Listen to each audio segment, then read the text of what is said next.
मेरे channel A to Z education अड्डा को और इस बेल आइकन पर क्लिक करें फॉर लेटेस्ट अपडेट। नमस्कार दोस्तों, A to Z एजुकेशन अड्डा में आपका स्वागत है।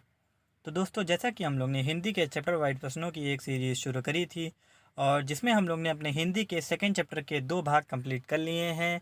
और आज की इस वीडियो में हम लोग अपने सेकंड चैप्टर शब्द रूप के थर्ड भाग को शुरू करने जा रहे हैं। अगर आपने पहले के 2 भाग नहीं देखे हैं तो साइड में आई बटन पर क्लिक करके आप वो वीडियोज़ देख सकते हैं और वीडियोज़ का कंप्लीट प्लेलिस्ट आपको नीचे डिस्क्रिप्शन में मिल जाएगा।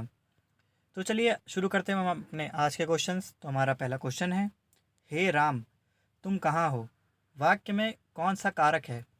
तो हमारा पहला ऑप्शन है संबंध कारक, दूसरा ऑप्शन है अधिकरण कारक, तीसरा ऑप्शन संबोधन कारक और चौथा ऑप्शन है अपादान कारक। तो इसका हो जाएगा हमारा ऑप्शन नंबर सी, संबोधन कारक है इस वाक्य में, हे राम तुम कहाँ हो। अगला क्वेश्चन है आपका, कर्म कारक का चिन्ह है।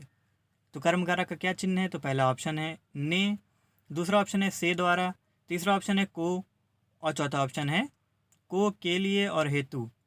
तो जो कर्म कारक का चिन्ह है वो है को, यानी ऑप्शन नंबर सी आपका एकदम सही है। नेक्स्ट क्वेश्चन है आपका, बाजार से किस संज्ञा का बोध होता है? यानी जो बाजार शब्द है उससे आपको किस संज्ञा का बोध होता है? तो हमारा पहला ऑप्शन है भाववाचक संज्ञा, दूसरा ऑप्शन है समूहवाचक संज्ञा, तीसरा ऑप्शन है जातिवाचक संज्ञा और चौथा ऑप्शन है व्यक्तिवाचक संज्ञा। तो बाजार शब्द से हमें समूहवाचक संज्ञा का बोध होता है। नेक्स्ट क्वेश्चन है आपका, ठठेरा शब्द का लिंग परिवर्तन कीजिए। तो ठठेरा जो शब्द है उसका लिंग हमें परिवर्तन करना है। तो ठठेरा का लिंग परिवर्तन यानी स्त्रीलिंग क्या होगा? तो पहला ऑप्शन है ठठेरी, दूसरा ऑप्शन है ठठारी, तीसरा ऑप्शन है ठठेरिन और चौथा ऑप्शन है ठठेरिनी। तो जो आपका ठठेरे का लिंग परिवर्तन होगा वो आपका होगा ठठेरिन, यानी ऑप्शन नंबर सी आपका एकदम सही है। नेक्स्ट क्वेश्चन है आपका, खूंटी शब्द का बहुवचन बताइए।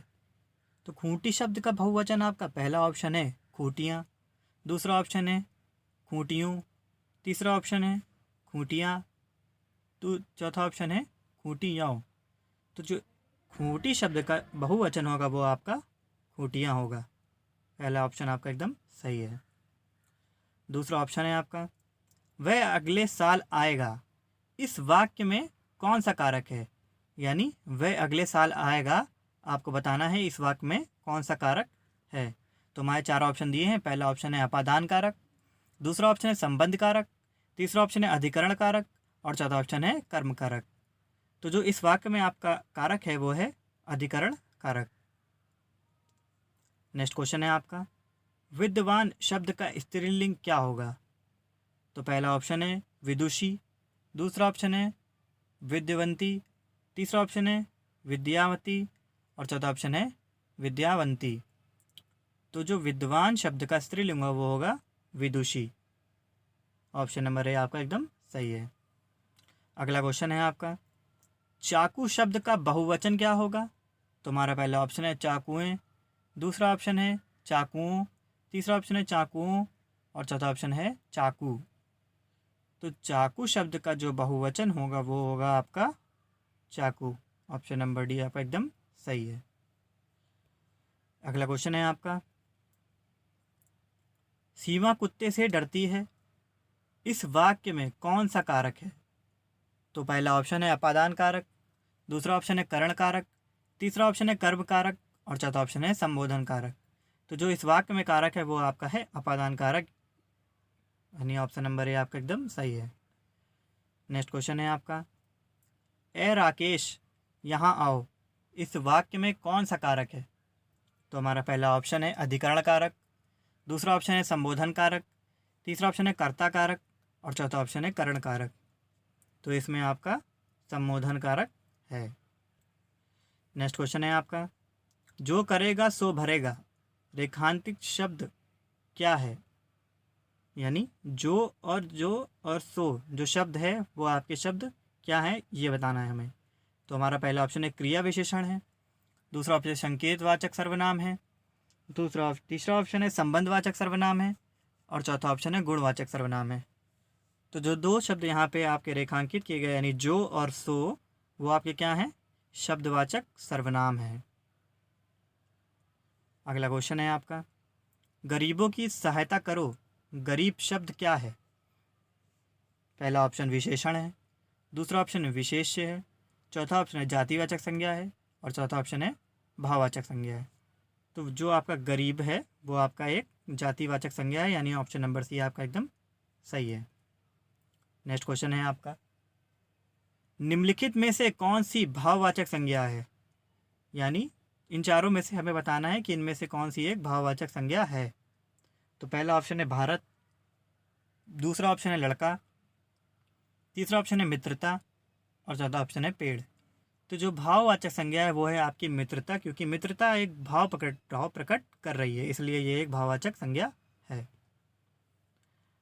दूसरा अगला क्वेश्चन है, मुझे किस प्रकार का सर्वनाम है? यानी जो मुझे शब्द है वो किस प्रकार का सर्वनाम है?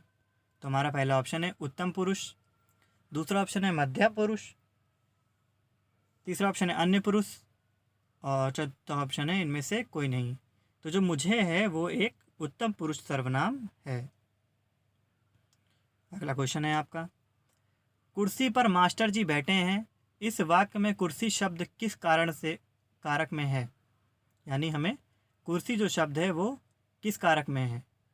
तो हमारा पहला ऑप्शन है करण कारक, दूसरा ऑप्शन है संप्रदान कारक, तीसरा ऑप्शन है संबंध कारक और चौथा ऑप्शन है अधिकरण कारक। तो जो कुर्सी है वो आपका अधिकरण कारक में आएगा। नेक्स्ट क्वेश्चन है आपका, रमा विद्यालय से घर जाती है में कारक क्या है? तो इस वाक्य में हमें कौन सा कारक है ये बताना है। पहला ऑप्शन है अपादान कारक, दूसरा ऑप्शन है कर्ता कारक, तीसरा ऑप्शन है कर्म कारक और चौथा ऑप्शन है संबंध कारक। यानी जो रमा है वो विद्यालय से घर जाती है तो इसमें क्या आएगा आपका कर्म कारक, क्योंकि वो कर्म कर रही है। तो ऑप्शन नंबर सी आपका एकदम सही है, कर्म कारक।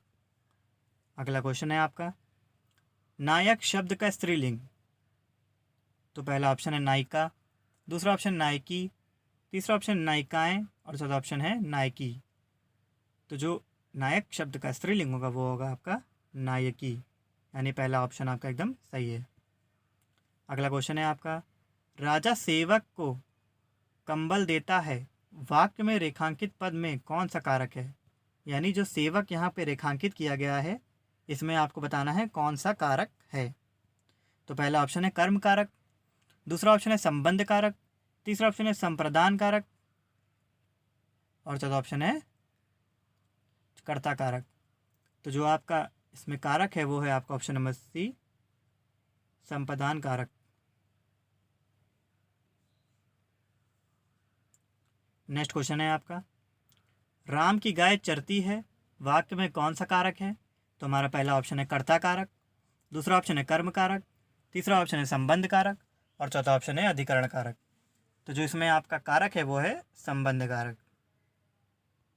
नेक्स्ट क्वेश्चन है आपका, वह लाचार है क्योंकि ये अंधा है, इस वाक्य में कौन सा अव्यय है? तो हमारा पहला ऑप्शन है परिणामवाचक अव्यय, दूसरा ऑप्शन है संबंधवाचक अव्यय, तीसरा ऑप्शन है संकेतवाचक अव्यय और चौथा ऑप्शन है कारणवाचक अव्यय। तो जो इसमें अव्यय है वो है आपका कारणवाचक अव्यय। अगला क्वेश्चन है, जातिवाचक संज्ञा शब्द है। तो पहला ऑप्शन है कमायनी, दूसरा ऑप्शन है आम, तीसरा ऑप्शन है रसीला और चौथा ऑप्शन है वकील। तो जो जातिवाचक संज्ञा है वो है वकील। अगला क्वेश्चन है आपका, निम्नलिखित विकल्पों में से किस विकल्प में सभी शब्द व्यक्तिवाचक संज्ञाएं हैं? पहला ऑप्शन है आपका राम, रामचरितमानस और गंगा, दूसरा ऑप्शन है कृष्ण, कामायनी और मिठास, तीसरा ऑप्शन है लखनऊ, आम और बुढ़ापा और चौथा ऑप्शन है ममता, वकील और पुस्तक। तो जो निम्नलिखित विकल्पों में से आपका जो शब्द व्यक्तिवाचक संज्ञाएं हैं जिसमें वो है आपका ऑप्शन नंबर ए, यानी राम, रामचरितमानस और गंगा, ये व्यक्तिवाचक संज्ञाएं हैं। अगला क्वेश्चन है आपका, वह अगले साल आएगा, इस वाक्य में कौन सा कारक है? तो पहला ऑप्शन है अपादान कारक, दूसरा ऑप्शन है संप्रदान का संबंध कारक, तीसरा ऑप्शन है अधिकरण कारक और चौथा ऑप्शन है कर्म कारक। तो इसका हो जाएगा हमारा ऑप्शन नंबर सी, यानी अधिकरण कारक इसमें है।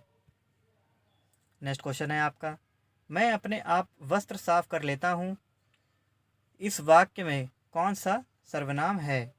तो हमारा पहला ऑप्शन है प्रश्नवाचक, दूसरा है निश्चयवाचक सर्वनाम, तीसरा है निजवाचक सर्वनाम और चौथा है संबंधवाचक सर्वनाम। तो इसमें आपका ऑप्शन नंबर सी यानी निजवाचक सर्वनाम है। अगला क्वेश्चन है आपका, निम्न में से कौन पदबंध का भेद नहीं है? तो हमारा पहला ऑप्शन है विशेषण पदबंध, दूसरा है अव्यय पदबंध, तीसरा है क्रिया पदबंध और चौथा है संज्ञा पदबंध। तो जो आपका निम्न में से पदबंध भेद नहीं है वो है आपका ऑप्शन नंबर ए यानी विशेषण पदबंध नहीं है। नेक्स्ट क्वेश्चन है आपका, निम्नलिखित में से कौन सा शब्द सदा बहुवचन में प्रयोग होता है? तो हमारा पहला ऑप्शन है शिशु, दूसरा ऑप्शन है भक्ति, तीसरा ऑप्शन है पुस्तक और चौथा ऑप्शन है प्राण। तो इसका हो जाएगा हमारा ऑप्शन नंबर डी यानी प्राण जो है वो सदा बहुवचन में प्रयोग होता है। अगला क्वेश्चन है आपका, मैं 3 मिनट में आ रहा हूँ, मैं कौन सा कारक है? तो हमारा पहला ऑप्शन है कर्ता कारक, दूसरा ऑप्शन है संबंध कारक, तीसरा ऑप्शन है अधिकरण कारक और चौथा ऑप्शन है संप्रदान कारक। तो इसमें हो जाएगा हमारा ऑप्शन नंबर डी यानी संप्रदान कारक इस वाक्य में है।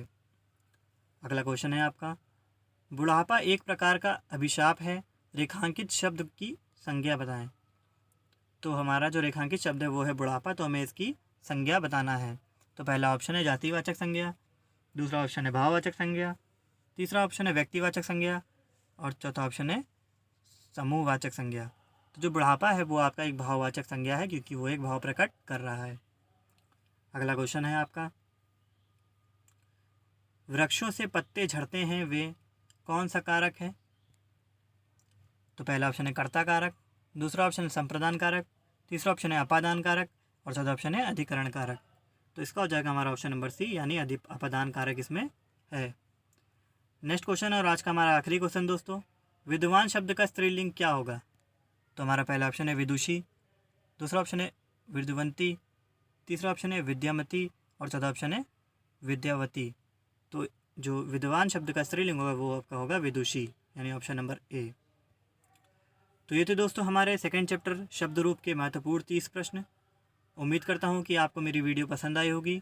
तो वीडियो पसंद आई तो वीडियो को लाइक ज़रूर कीजिएगा, नए हो चैनल पर तो चैनल को सब्सक्राइब जरूर कीजिएगा और नीचे कमेंट बॉक्स में कमेंट करके ज़रूर बताइएगा अगर आपको किसी क्वेश्चन में भी दिक्कत हो तो। मिलते हैं नेक्स्ट वीडियो में नए टॉपिक के साथ। Thank you for watching.